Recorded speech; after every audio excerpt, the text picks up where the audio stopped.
When you come in to use the Moxie, the long arm quilting machine, you need to bring 3 layers with you. The backing, the batting, and then the quilt top itself. The backing and the batting need to be at least 2 inches wider all around than your quilt top. You can see here that my backing material is not cut straight, so I need to line that up and cut it so it's really perfectly straight as I can get it. To get a straight edge on the fabric, I'm going to fold it in half and then in half again, and then I'm going to line one of the edges up with the straight edge on my cutting mat. And then I'm going to use my ruler lined up with this line on my cutting mat.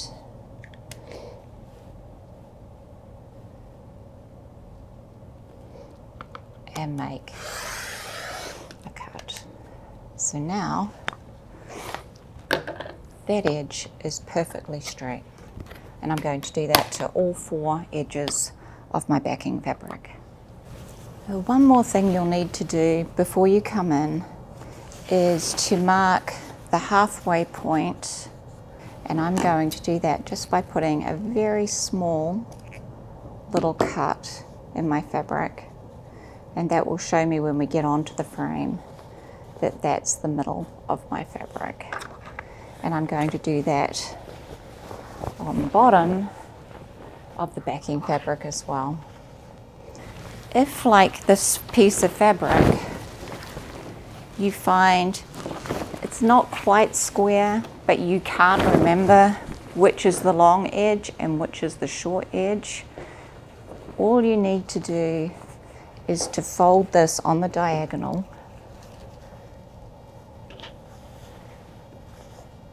line up the edges, and you'll be able to see which side is longer than the other. And you will want to cut your batting before you come, or to use our tables to cut it, so you have it all ready to go and we can pop it straight onto the quilting frame. So I'm going to need to cut this down just a little bit so it's roughly the same size as my backing fabric. I'm just going to cut this. And this one I don't need to be as precise about, because this batting is not going to be holding the tension as the backing is.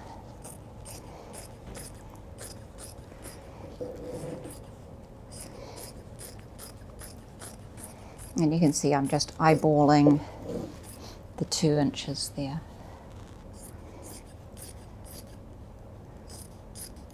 Okay, we're ready to load this. Okay, so this is the Moxie Longarm Quilting Machine. And before we can quilt with it, we have to put the quilt onto the frame.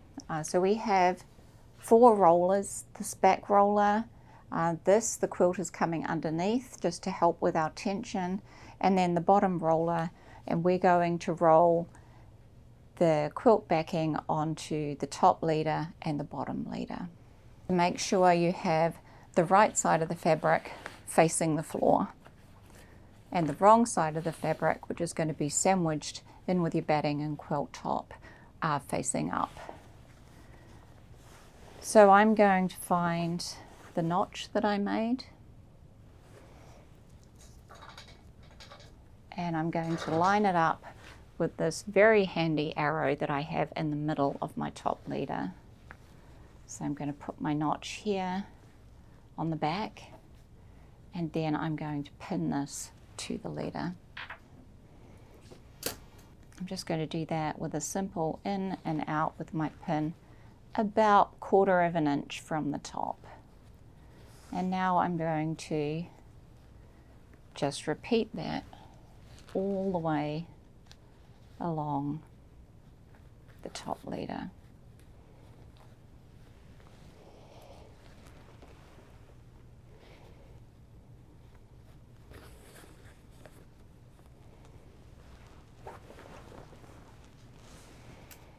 It's not important which way the pin head is facing.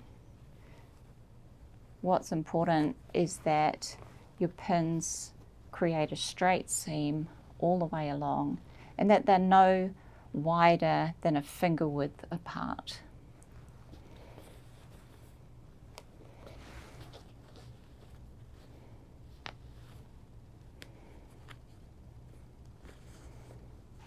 And then if you forget which side you're pinning on, I've drawn a little picture on the end of the leader to remind you.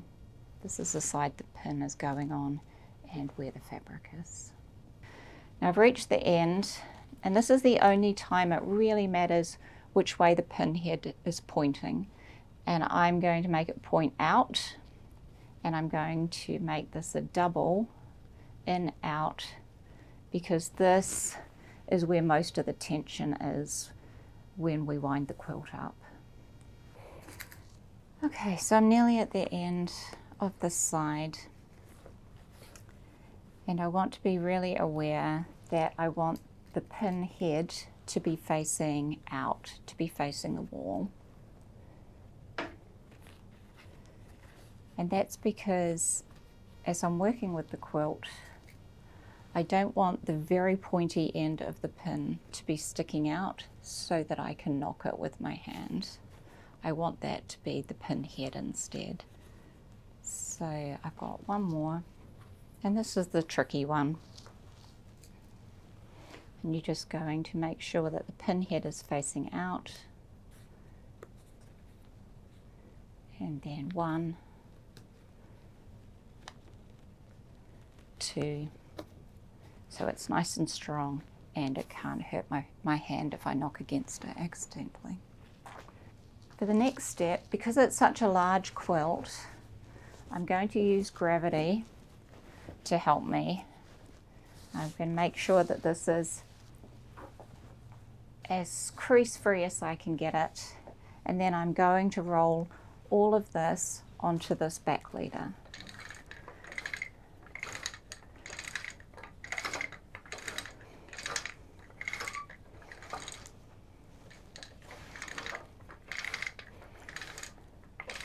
So while I'm winding this, I'm trying to just use the metal of the rod here, not to use the fabric. If I move the fabric, then I can crease it, and that will distort the fabric. So I try just to use the metal part of the rod. And you can see that it's going on beautifully without a crease. And it will make this much easier for us to deal with as we move on to the third step, which is to get the bottom of the backing onto this bottom roller and bottom leader here. Before I pin the backing to the bottom leader, I want to make sure that I can see this bar and that the fabric is running underneath this bar. If we don't, we'll have to unpin the bottom leader again and start all over again. So just check and make sure that your quilt is going underneath the second bar. So the second leader, I'm going to take up and over and lay over this third roller here. And that makes sure that this bar is underneath the quilt as well. Then I'm going to find my notch, which tells me that's the middle of the quilt backing, and my leader, and you can see we have another arrow here just to help us out. And I'm going to line up the edges of the leader and the backing fabric. And you can see it's going underneath that third bar. And I'm going to get my pins.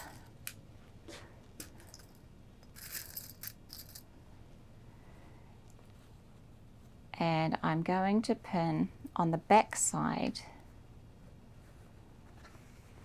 of the leader, not on the fabric, but on the leader. I have that written on the corner of the leader that this is the fabric side, right side down. It's always good to have a quick reminder just to make sure you've got everything right. And then you're going to pin it on this side. Okay, so I'm going to pin this all the way along, remembering it's a 1/4 inch seam, and I don't want to leave a gap that's wider than my finger. And at this point it's really tempting to put a few pins in and space them a long way apart just to get the job done quickly. But it will be better if you put more pins in and just take the time.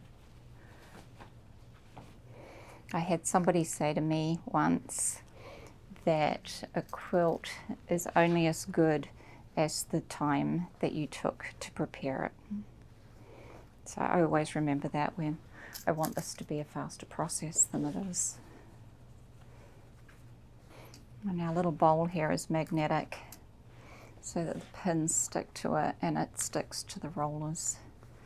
So you don't have to worry about balancing a bowl full of pins and them falling all over the floor.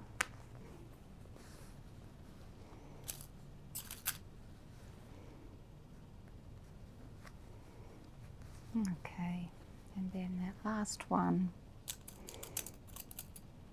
with the pin head facing out, and it's a little awkward on this side if you're right-handed. Here we go, we're finished. So now I can drop that leader down so that the quilt backing is like a hammock. And this is a good time to check that I can see both of these rollers. And that will just make sure that the quilt backing gets some of its tension from being sandwiched between those two rollers.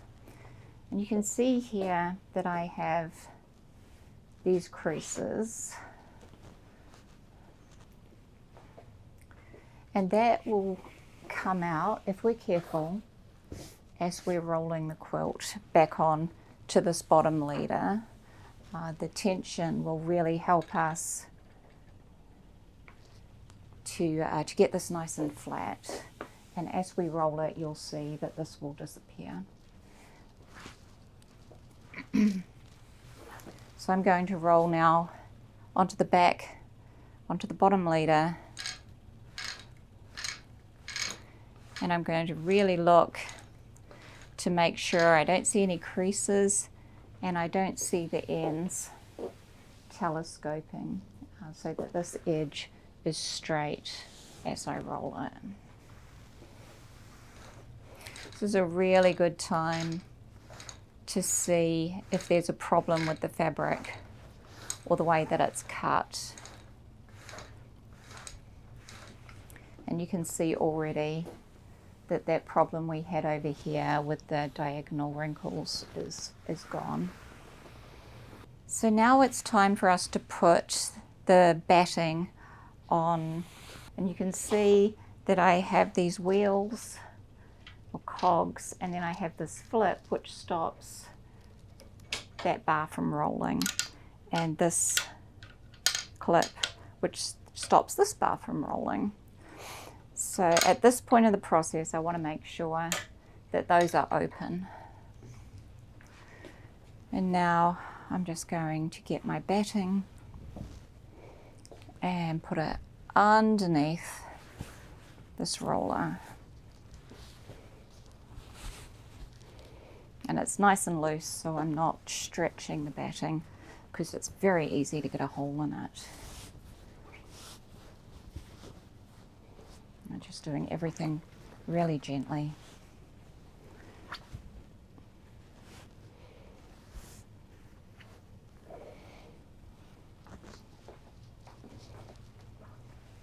And at this point in the process, you can see why we want at least 2 inches all the way around on our backing fabric, because I don't want to cover up these pins. I don't want us to accidentally drive over them with the Moxie when we're quilting. So I do want to leave just a line so I can still see the pins and I can avoid them. And then I'm just going to make this a bit taut. There we go. And I've flipped my top roller clip down so that that no longer rotates. Okay, and now for the fun bit. We're going to put our quilt top on to the very top of the sandwich. So I'm going to slacken this a little bit. And I'm going to feed my quilt top underneath that roller.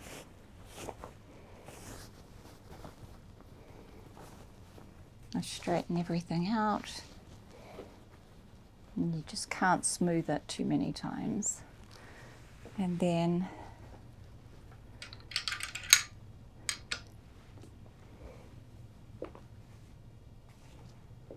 that's ready to go. Now you are ready to quilt.